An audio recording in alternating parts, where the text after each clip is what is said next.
হরে কৃষ্ণ। তো আজ আমরা শ্রীমদ্ ভগবত গীতা পঞ্চম অধ্যায়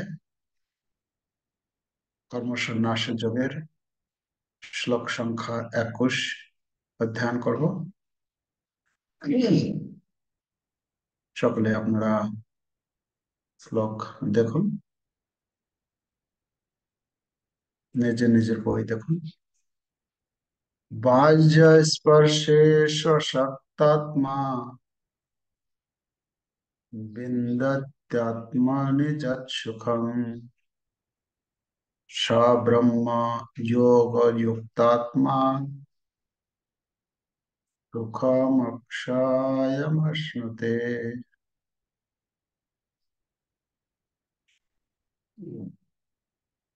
এই শ্লোকের অনুবাদ এবং তাৎপর্য শ্রীলা প্রভুপাদের দ্বারা অনুবাদ। সেই প্রকার ব্রহ্মবিদ পুরুষ কোন রকম জড় ইন্দ্রিয় সুখ ভোগের প্রতি আসক্ত হন না। তিনি চিৎগত সুখ লাভ করেন। এভাবে ব্রহ্মে যোগযুক্ত হয়ে তিনি অক্ষয় সুখ লাভ করেন। তাৎপর্য: কৃষ্ণ ভাবনায় ভাবিত মহাভাগবত শ্রী যমুনাচার্য বলেছেন, যদ্বদি মম চেতঃ কৃষ্ণ পদারবিন্দে নব নব রস নোদ্যতম রন্তমাসে তদ্বতি বত নারী সঙ্গমে স্মর্যমানে ভবতি মুখ বিকার সুষ্ঠু মিষ্টি বনাঞ্চ। ভগবত ভক্তি লাভ পূর্বক ভগবান শ্রীকৃষ্ণের পদারবিন্দের সেবায় নিয়োজিত হবার ফলে আমি যখন থেকে নব নব রসের আস্বাদন করছি, তখন থেকে নারী সঙ্গমের কথা মনে হলে সেই চিন্তার উদ্দেশ্যে আমি ধিক্কার করি এবং ঘৃণায় আমার মুখ বিকৃত হয়। ব্রহ্মযোগী বা কৃষ্ণ ভাবনায় ভাবিত ভক্ত ভগবানের প্রেমময় সেবায় এতই তন্ময় থাকেন যে তখন আর ইন্দ্রিয় সুখ ভোগ করবার বাসনার প্রতি তার লেশ মাত্র রুচি থাকে না। জড় জগতে স্ত্রী সঙ্গ করাটাই হচ্ছে সর্বোচ্চ সুখ। সমগ্র বিশ্ব এরই মোহে চালিত হচ্ছে। দেহ সর্বস্ব বিষয়ী লোকেরা এর প্রেরণা ছাড়া কোনো কাজই করতে পারে না। কিন্তু কৃষ্ণ ভাবনায় ভাবিত ভক্ত কাম সুখ পরিহার করে মহা উৎসাহের সঙ্গে কর্ম করতে পারেন। সেটি পরমার্থ উপলব্ধির পরীক্ষা। পরমার্থ উপলব্ধি ও কাম উপভোগ সম্পূর্ণ বিপরীত ধর্মী। পরমার্থ উপলব্ধি ও কাম উপভোগ সম্পূর্ণ বিপরীত ধর্মী। জীবন মুক্ত কৃষ্ণ ভক্ত কোন রকম ইন্দ্রিয় সুখের প্রতি আকৃষ্ট হন না। এখানে ভগবান শ্রীকৃষ্ণ ব্যবহারিক বিষয় তুলে ধরেছেন। এই শ্লোকে আমরা কয়েকটি শিক্ষণীয় বিষয় পাই। এখানে আমরা 20 নম্বর শ্লোকে 19, 20, 21 পর পর আমরা এই তিনটি শ্লোকের বিষয় কি ছিল আলোচনা করেছিলাম আগে। যে তিনটি শ্লোকের বিষয় হচ্ছে, একজন যিনি তার আহ, পূর্ণ জ্ঞানে অধিষ্ঠিত হয়েছেন, অর্থাৎ আত্ম উপলব্ধি করেছেন, আত্মতত্ত্ব জ্ঞান লাভ করেছেন, তার লক্ষণ কি, তিনি এই জগতে কি রকম দর্শন করেন সেই সম্বন্ধে আমরা 18, 19 নম্বর শ্লোকে পেয়েছিলাম। 18 নম্বর শ্লোকে মূলত উদাহরণের মাধ্যমে বোঝানো হয়েছিল। 19 নম্বর শ্লোকে ব্যাখ্যা করা হয়েছিল যে তিনি এই জড়জগতের এইসব বস্তুর প্রতি কখনো আসক্ত হন না। ঠিক যেরকম ভগবান এই জগতের জিনিস কোনো বস্তুর প্রতি আসক্ত নন, তা ভক্তের মধ্যে সেই কোয়ালিটি, সেই গুণ এসে যায়। তিনিও এই জগতের এই সব কিছুর প্রতি কোনো আসক্ত হয়ে পড়েন না। তিনি সবকিছুকেই, সবকিছু বস্তুতেই ভগবানকে দর্শন করেন। আর 20 নম্বর শ্লোকে তার কিছু লক্ষণের কথা পেয়েছি। তো সেখানে 20 নম্বর শ্লোকে যেখানে ভগবান বর্ণন করেছেন যে নির্দোষ, তার ভক্ত হচ্ছে কি নির্দোষ, তিনি দোষ থেকে মুক্ত। তো দোষ থেকে মুক্ত, কিরকম দোষ থেকে মুক্ত? ভগবান যেরকম মুক্ত দোষ থেকে, নির্দোষ, তার ভক্ত সেই রকম নির্দোষ হয়ে যায়।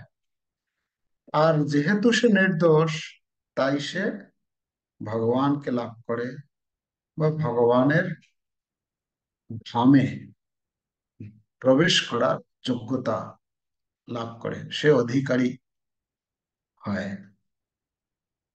তো অর্জুনের মনে প্রশ্ন, আচ্ছা, সেই রকম নির্দোষ ব্যক্তি যিনি এই স্তর প্রাপ্ত হয়েছেন, সেই ব্যক্তি যদি শ্রীকৃষ্ণকে লাভ করেন এবং তার ধামে যাওয়ার অধিকারী হয়ে যায়, তাহলে সে সেখানে কি রকম সুখ অনুভব করে? সে সুখটাই বা কি রকম, কি সুখ প্রাপ্ত হয় এবং সেই সুখটা কি রকম? তো এই শ্লোকে ভগবান তার উত্তরে বলছেন যে সেই সুখের কখনো ক্ষয় হয় না। অমৃতম অশ্নুতে, এই সুখ হচ্ছে অক্ষয়। সুখম অক্ষয় অশ্নুতে বলা হচ্ছে, সে অক্ষয় সুখ লাভ করে, অন্তহীন সুখ লাভ। এই শ্লোকে ভগবান বলছেন। তো এখানে আমরা দেখতে পাচ্ছি এই শ্লোকের, যদি আমরা আহ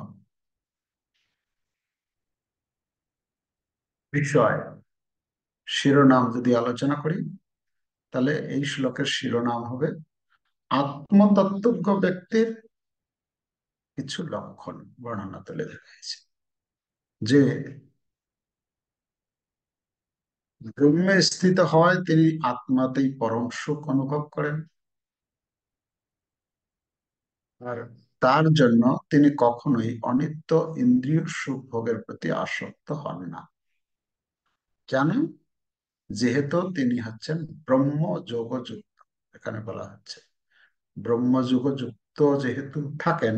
ব্রহ্মযুগযুক্ত মানে, ব্রহ্ম মানে হচ্ছে ভগবান, ভগবানের সময় সঙ্গে যেহেতু সর্বদাই যুক্ত, তাই তিনি অক্ষয় সুখ লাভ করেন। অক্ষয় মানে যার কোনো ক্ষয় নেই। তো সেটা কি করে সম্ভব? প্রভুপাদ তার তাৎপর্যে তুলে ধরেছেন যমুনাচার্যের উদাহরণে। যমুনাচার্য একটি শ্লোক, এই যমুনাচার্য হচ্ছেন আমাদের দক্ষিণ ভারতে, তিনি একজন মহান আচার্য, যিনি, যার যমুনাচার্য নামটার মধ্যেই তার পরিচয় দিয়েছেন তার পিতামাতা, তার যেই নামকরণ করেছিলেন। এই যমুনাচার্য হচ্ছে দক্ষিণ ভারতে, আহ তার দাদু ছিলেন নাথমণি। এই নাথমণি, তিনি ছিলেন একজন মহান আচার্য। এই বৈদিক শাস্ত্র অধ্যয়ন করতেন এবং অধ্যয়ন করাতেন, তার প্রচার করতেন। এই নাথমণি তার যে ছেলে তার অনেক দিন যাবত কোনো সন্তান হয় না, তখন সেই সন্তান লাভের জন্য পতি পত্নী তারা দুজনে বিভিন্ন তীর্থ পর্যটনে বেরিয়ে যান। তো এইভাবে তারা তীর্থ পর্যটন করতে করতে এক সময় বৃন্দাবনে গিয়ে উপস্থিত হন এবং সেখানে ভগবানের কাছে প্রার্থনা করেন যে আমরা একজন সন্তান কামনা করি। তো সেখান থেকে ফিরে আসার পর তাদের এই সন্তান আসে। যখন সেই সন্তানের জন্ম হয়, সেই তারা যেহেতু যমুনা নদীর তীরে সেখানে গিয়ে ভগবানের কাছে প্রার্থনা করেছিলেন, তাই তার এই যমুনা নদীর নাম অনুসারে তার নামকরণ করেন যমুনা। পরবর্তীতে তিনি আচার্য পদে অভিষিক্ত হন, তাই যমুনা আচার্য, যমুনাচার্য। তো এই যমুনাচার্য এক সময় তিনি এত তার পাণ্ডিত্য ছিল, সেখানকার এক রাজা, হ্যাঁ, তাদের মধ্যে এই কি বলে দুজনের মধ্যে, হ্যাঁ, রাজা আর রানীর মধ্যে কিছু তর্ক বিতর্ক, কিছু প্রসঙ্গ হয়।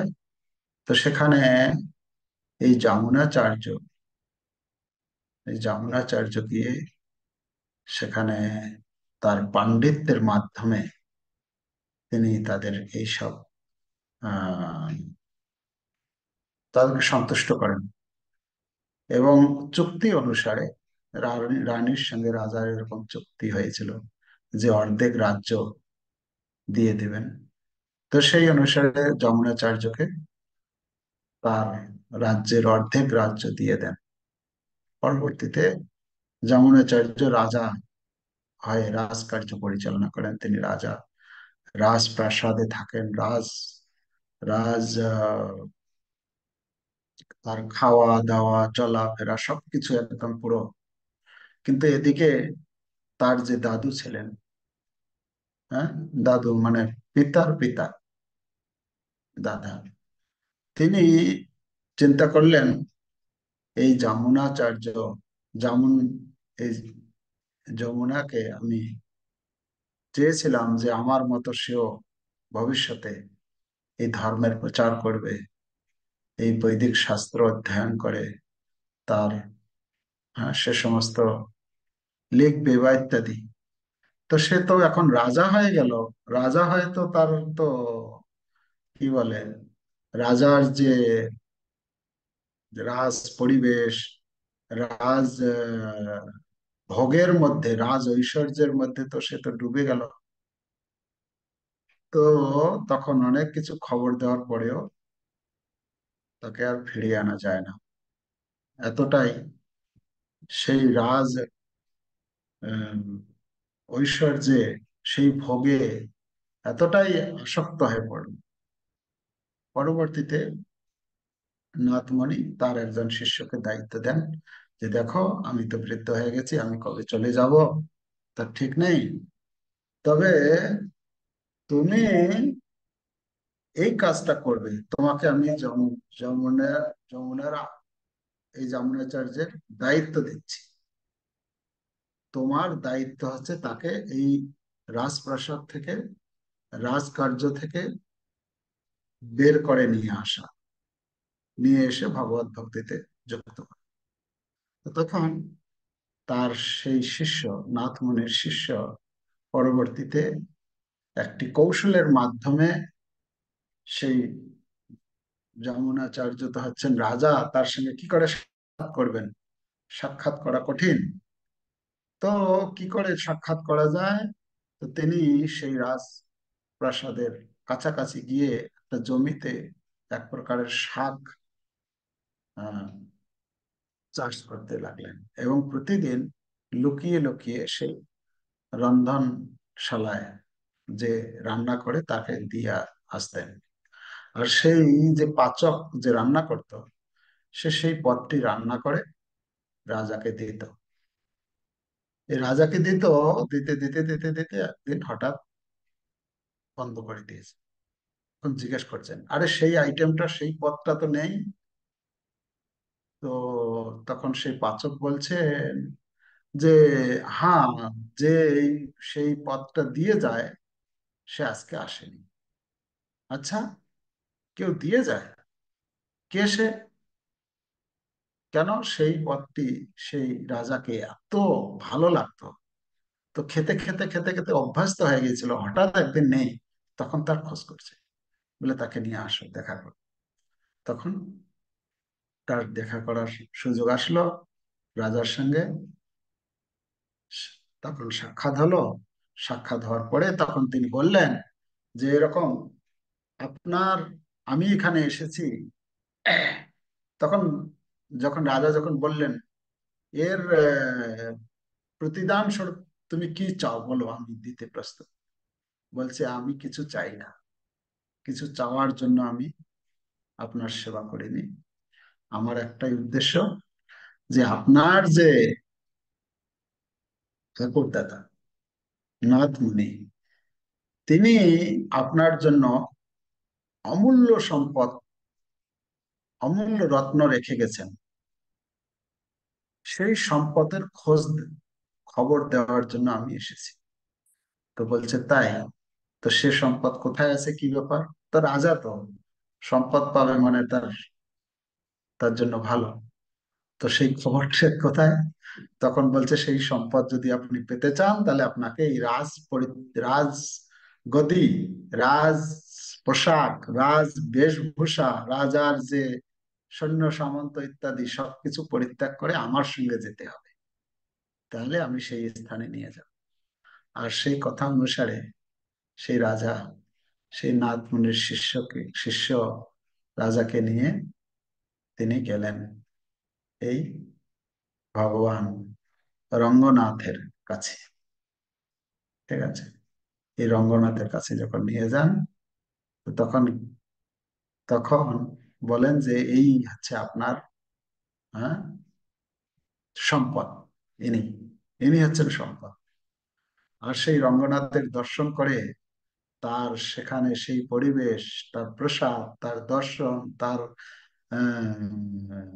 গুণমহিমা ইত্যাদি শ্রবণ করে, তখন তার পরিবর্তন ঘটে। তারপর আর তিনি সেই রাজকার্য পরিচালনা করতে যান না, সেখানেই থেকে যান। তো এরকম ব্যক্তি, তিনি তার জীবনে সমস্ত কিছু ভোগ করেছেন। করার পরে আজকে যে শিল প্রভুপাদ এই যে তাৎপর্য শ্লোকটি লিখেছেন, যদ্বদি মম কৃষ্ণ পদার বিন্দে নব নব রস ধামন্য রন্তমাসে, প্রদিবত নারী সঙ্গম স্মর্জমানে ভবতি মুখ বিকার সুষ্ঠু নিষ্ঠি। এই শ্লোকটি তিনি রচনা করেছেন যে, এই যে প্রপাত তাৎপর্য লিখেছেন যে, উচ্চতর স্বাদ যখন কেউ আস্বাদন করে, তখন আর তার নিম্নতর স্বাদের প্রতি আসক্তি থাকে না। এখানে শ্লোকের প্রথম শব্দ আছে কি, প্রথম শব্দটা কি আছে? প্রথম শব্দটা আছে বাহ্য স্পর্শেষু আসক্তা। বাহ্যিক বাহ্য স্পর্শেষু আসক্তা, মানে এই ব্যক্তি যিনি কৃষ্ণ ভাবনামৃতে আগ্রহী বা কৃষ্ণ ভাবনামৃত লাভ করেছেন, কৃষ্ণ ভাবনা অনুশীলন করেছেন, সেই ব্যক্তির কি বাহ্যিক স্পর্শ, বাহ্যিক স্পর্শ মানে হচ্ছে, মানে কার কথা বলা হচ্ছে? জীবাত্মা, জীবাত্মার কথা বলা হচ্ছে। তো যে সেই জীবাত্মা কোথায় থাকে? সেই জীবাত্মা তো শরীরের ভেতরে আবদ্ধ হয়ে আছে। তো জীবাত্মা অন্তরের সুখ একটা আছে, বাইরের সুখ একটা আছে। এখানে বলা হচ্ছে বাহ্য সুখের কথা বলা হচ্ছে। তো বাহ্য সুখ মানে হচ্ছে তিনি আহ কিছু, যখন আমরা জড় ভৌতিক কোনো বস্তু কানের মাধ্যমে শ্রবণ করি, সেটা হচ্ছে বাইরের কিছু।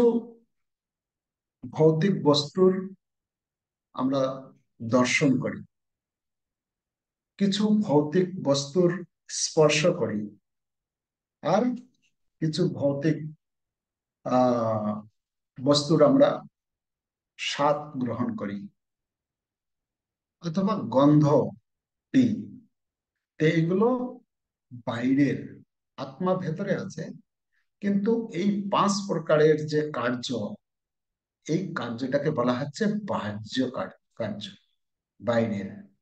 এখানে যে প্রথম শ্লোকের প্রথম শব্দে যে বলা হচ্ছে বাহ্যিক বিষয় সুখে, বাহ্যিক বিষয় সুখ মানে হচ্ছে এই যে পাঁচটি কার্য যে করে আত্মা ভেতরে থেকে, তার জন্য এটা হচ্ছে বাইরের সুখ।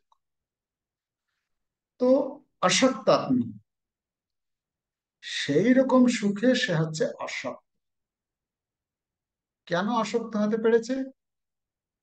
আসক্ত হওয়ার কি করে সম্ভব এটা? যেরকম তিনি এটা উপলব্ধি করেন, এটা জানেন যে এই যে বাইরের যে সুখ, এটা প্রকৃত সুখ নয়। প্রহ্লাদ মহারাজ শ্রীমৎ ভাগবতমের সপ্তম স্কন্ধের নবম অধ্যায়ের 45 নম্বর শ্লোকে তিনি বলেছেন, সেখানে জন্মৈথুনাদি গৃহমেধি সুখম হি তুচ্ছম।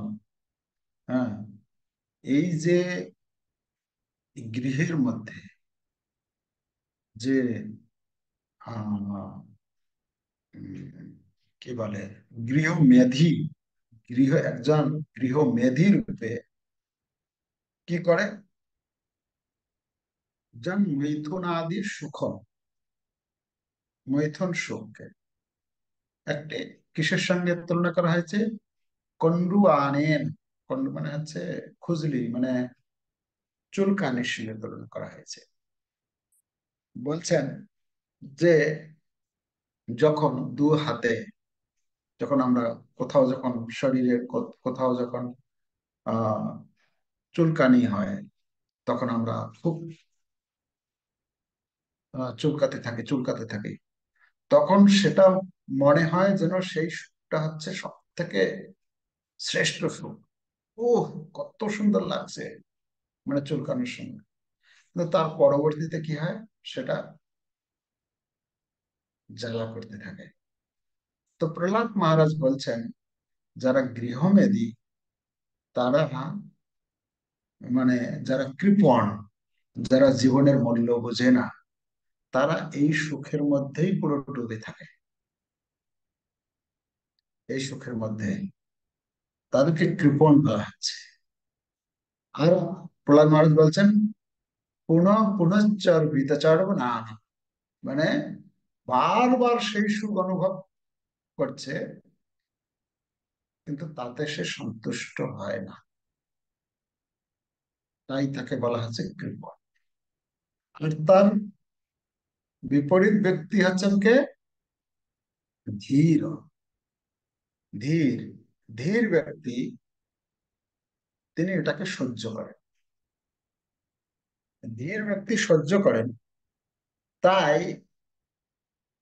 ধীর ব্যক্তি সহ্য করেন, তাই তাকে আর কোন রকম কষ্ট ভোগ করতে হয় না, ধীর ব্যক্তি। তো এখানে এই শ্লোকে খুব কঠিন, মানে এটা একটা কঠিন, আমাদের বদ্ধ জীবের জন্য এটা একটা কঠিন পরিস্থিতি, যে এটা কি করে, আমাদের কাছে এটা একটা মনে হবে যেন কাল্পনিক, মানে কল্পনার অতীত, এরকম মনে হতে পারে। কিন্তু শাস্ত্রে বলা হচ্ছে, আমাদের আচার্যগণ বলছেন, ভগবান শ্রীকৃষ্ণ বলছেন, প্রভুপাদ নিজে বলছেন, তার তাৎপর্য তিনি তুলে ধরেছেন। তার মানে এটা কঠিন হলেও সম্ভব।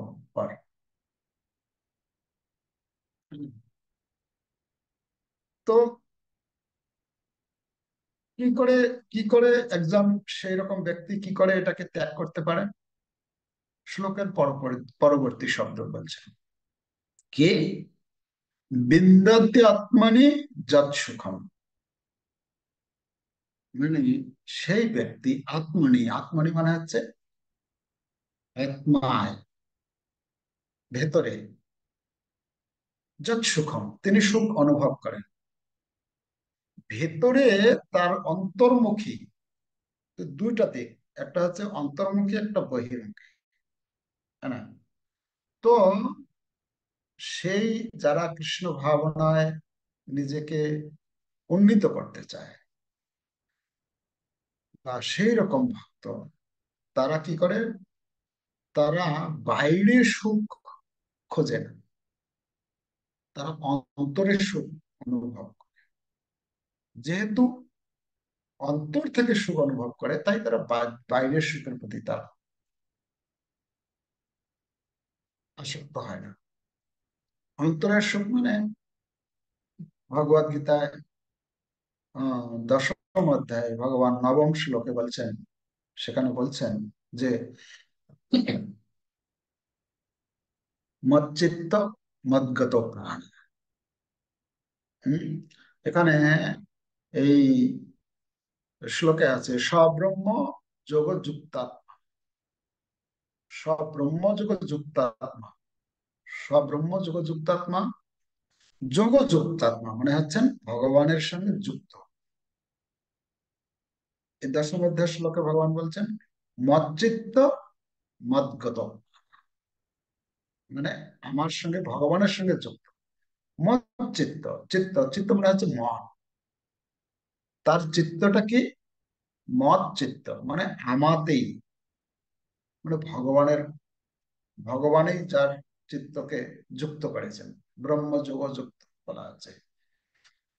তো মচ্চিত্ত আর মদ্গত প্রাণ, ভগবান হচ্ছেন প্রাণ, ভগবানের কথা ব্যতীত তার কোনো কিছু ভালো লাগে না। সেটা উম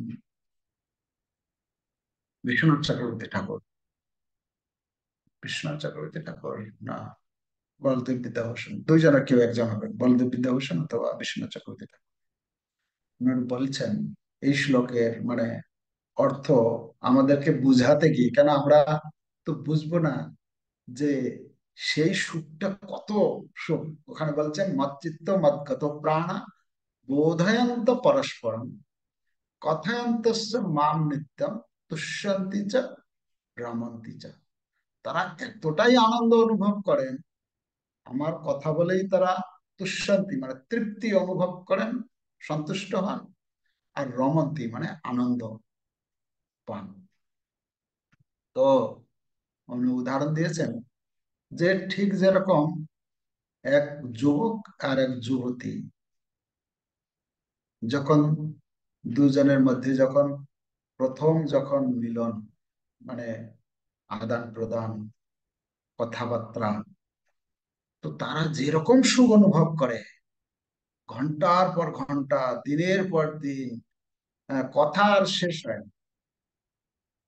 মনে হয় যেন কথার আহ, মনে হয় যদি সময় হয়ে যায় যে চলে যেতে হবে ইম্পর্টেন্ট কাজের জন্য, কিন্তু মনটা চায় না কি করে ছেড়ে চলে যাবে। তো উদাহরণ দিয়েছেন এর মাধ্যমে আমাদের আচার্যগণ, যে ঠিক যেরকম একজন যুবক আর একজন যুবতীর এই যে দুইজনের মধ্যে যে কথোপকথন হতে থাকে, কি করে সময় চলে যায়, দিন চলে যায়, রাত চলে যায়, নিশ্চয় কিছু আনন্দ।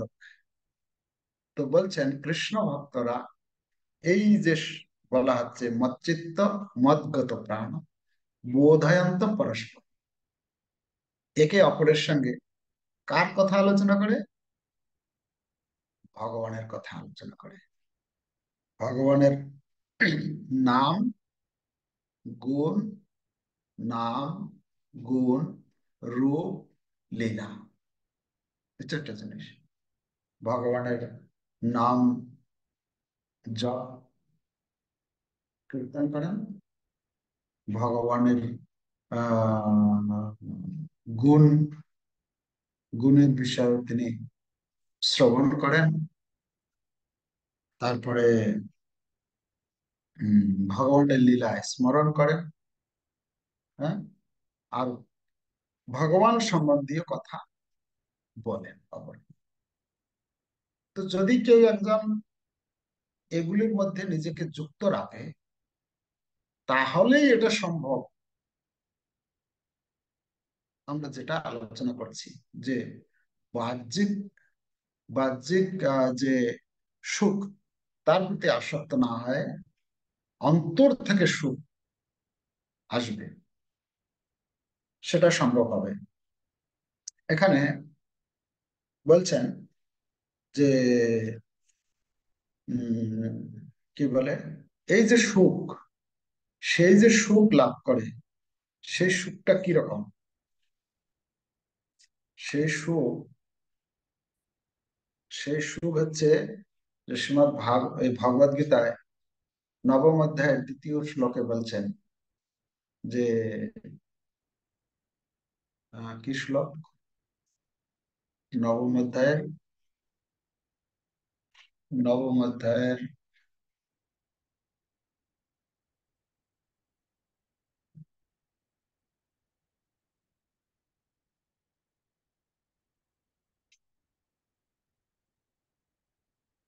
নবম অধ্যায়ের তৃতীয় রাজবিদ্যা শ্লোক। রাজগুচ্ছ। রাজবিদ্যা রাজগুচ্ছম পবিত্রমিদমুত্তমম প্রত্যক্ষ অবগমম ধর্মম সুসুখম। সুসুখ, সুসুখম, এটা হচ্ছে সুসুখ, সুখ প্রদান করে এই বিষয়টা। তো যেহেতু আমরা এই সুখের ব্যাপারে অজ্ঞ, এই সুখ সম্বন্ধে আমাদের ধারণা নেই, তাই আমাদের কাছে এই জড় সুখটাই আমার কাছে সর্বশ্রেষ্ঠ বলে মনে হয়। আমি কখনো কল্পনাও করতে পারি না এই সুখটাকে এটাকে যদি ছেড়ে দিই তাহলে আমি কি বেঁচে থাকতে পারবো? আহ শিলা প্রভুপাদ ভগবদ গীতা আপনাদের কাছে আছে, ভগবদ গীতার দ্বিতীয় অধ্যায়ের 41 নম্বর শ্লোক বের করে তার তাৎপর্যে প্রভুপাদ লিখেছেন। আহ এই যে শ্রদ্ধা শব্দে বিশ্বাস কহে সুদৃঢ় নিশ্চয় শ্লোকটা আছে, তার পরের প্যারাগ্রাফ পেয়েছেন? দ্বিতীয় অধ্যায়ের 41 নম্বর শ্লোকের তাৎপর্যের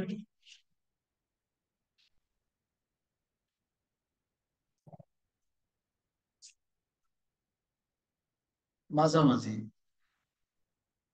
কৃষ্ণ ভাবনায় কোনো ব্যক্তির নিশ্চয়াত্মিকা কৃষ্ণ ভক্তির ভিত্তি হচ্ছে জ্ঞান। পরম তত্ত্ব জ্ঞান উপলব্ধি করার পরেই ভক্ত ভগবানের চরণে নিজেকে সমর্পণ করে। বাসুদেব সর্বমিতি সমাহাত্মা সুদুর্লভ। একজন কৃষ্ণ ভাবনাময় ব্যক্তি দুর্লভ মহাত্মা, এবং তিনি জ্ঞানের মাধ্যমে বুঝতে পারেন বাসুদেব বা শ্রীকৃষ্ণই হচ্ছেন সর্বকারণের মূল। কারণ তিনি হচ্ছেন সবকিছুর উৎস।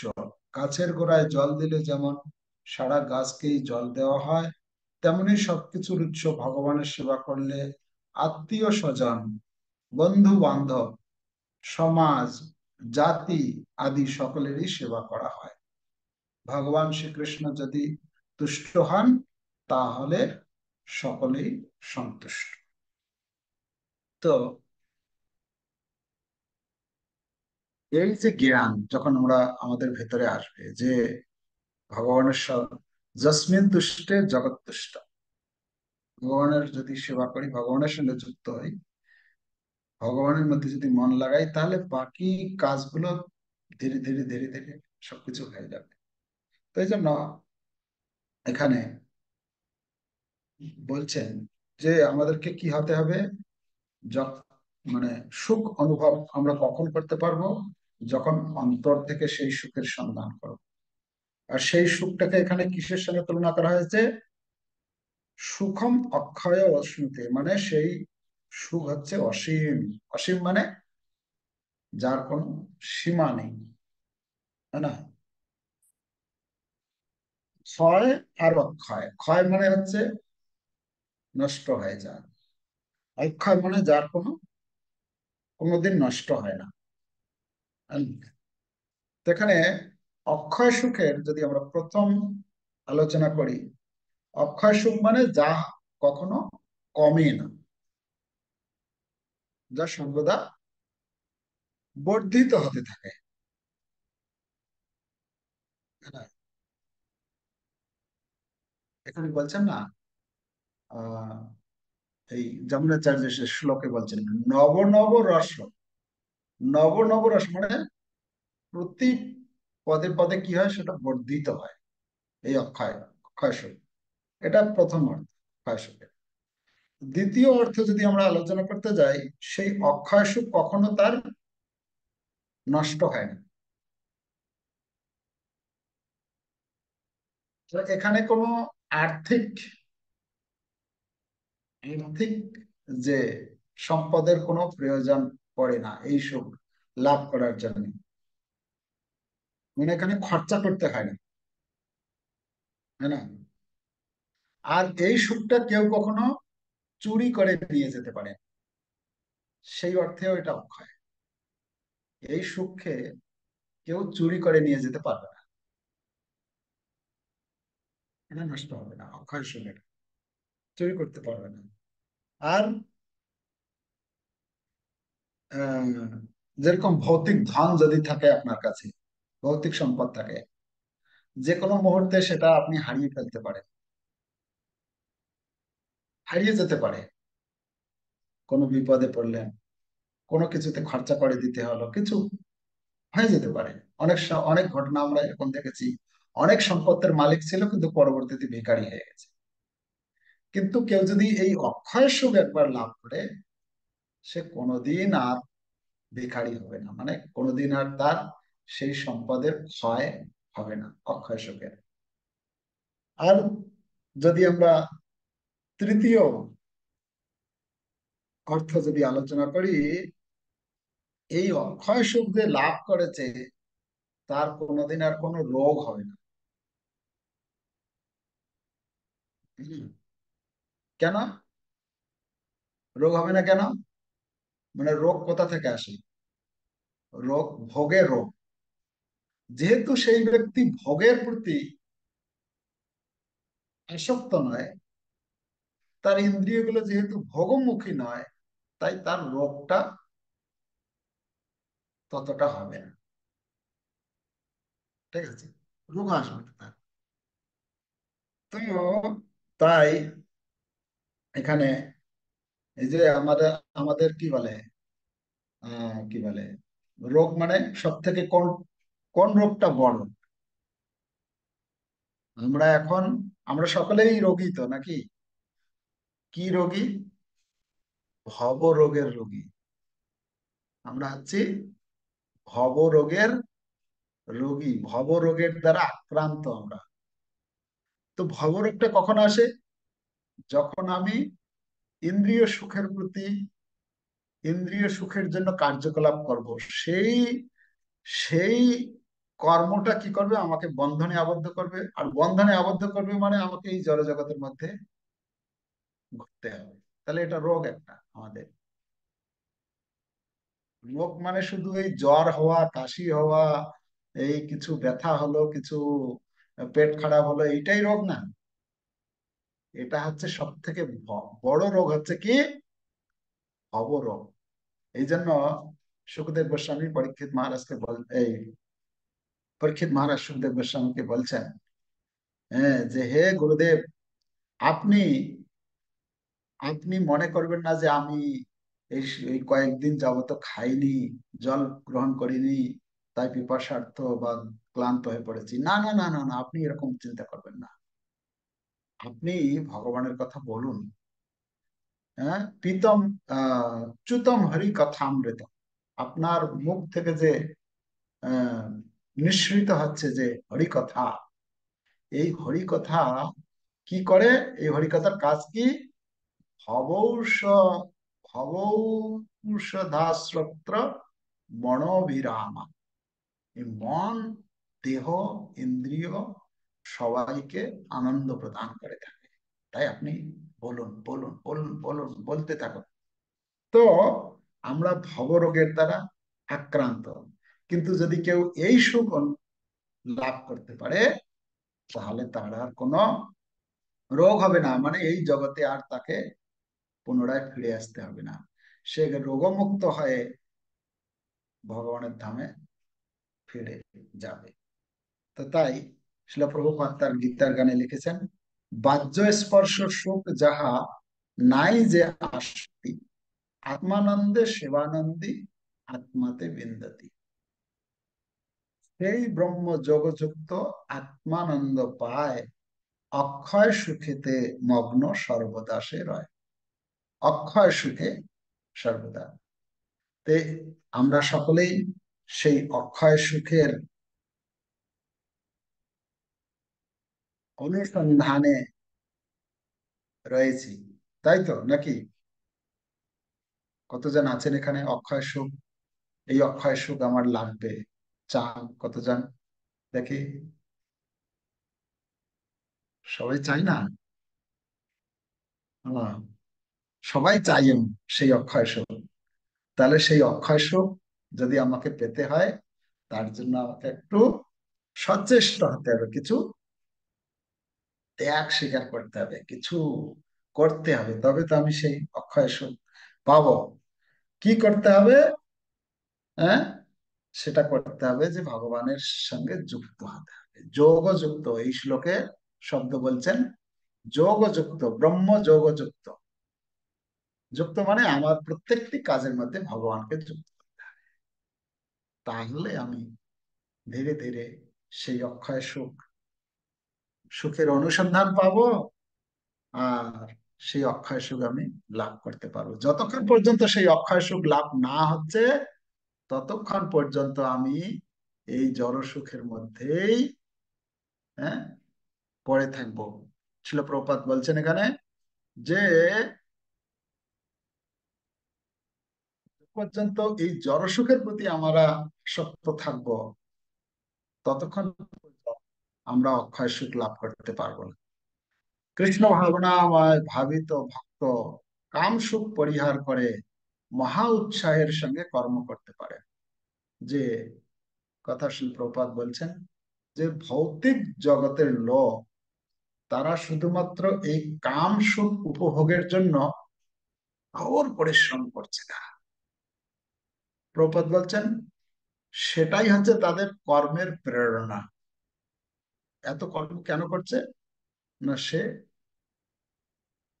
সেই সুখ পাবে বলে কঠোর পরিশ্রম করছে। প্রপাত বলছেন যারা কৃষ্ণ ভক্ত, তারা এই কাম সুখকে পরিত্যাগ করে কৃষ্ণ সেবা সুখ লাভ করার ফলে তাদের থেকে দ্বিগুণ উৎসাহে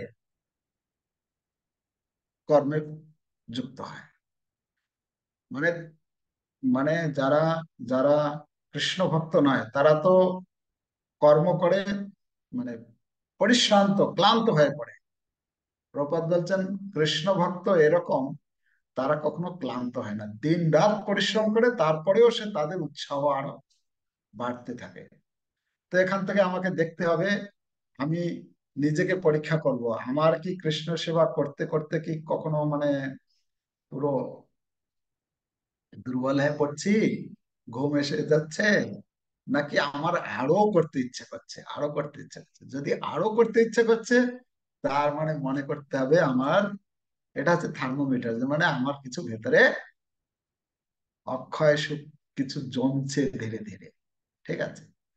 আর যদি দেখা যাচ্ছে যে না, ব্যাটারি ডিসচার্জ হয়ে যাচ্ছে, আর চলছে না, হ্যাঁ, অবশ্যই প্রসাদ খেতে হবে তখন। মানে কথা বলতে চাচ্ছি যে উৎসাহ, তো শরীরটা হয়তো অনেক সময় হয়তো দুর্বল হয়ে যেতে পারে, শরীরটা হয়তো চলছে না, কিন্তু মনের উৎসাহের মধ্যে কখনো ভাটা পড়ে না। মনের দাঁড়াচ্ছে একদম পুরো, হ্যাঁ, হয়তো শরীরটা সাথ দিচ্ছে না, কিন্তু মন একদম প্রবল উৎসাহে কাজ করতে চাইছে। তো আমরাও ধীরে ধীরে প্রত্যেককেই, আমাদের যে যেখানে আছি, যে যে স্থানে আছি, যে যে বর্ণে, যে জাতিতে, যে আশ্রমে, যেখানেই থাকি না কেন, আমাদের সকলের লক্ষ্য হচ্ছে সেই অক্ষয় সুখ লাভ করা। তার জন্য আমাদের সচেষ্ট হতে হবে। হরে কৃষ্ণ কৃষ্ণ কৃষ্ণ হরে হরে, হরে রাম রাম রাম হরে। শিল প্রভুপাদ কি জয়, সমবেত ভক্তবৃন্দ কি জয়, দাই গৌর প্রেমানন্দে। হরি হরি बोल।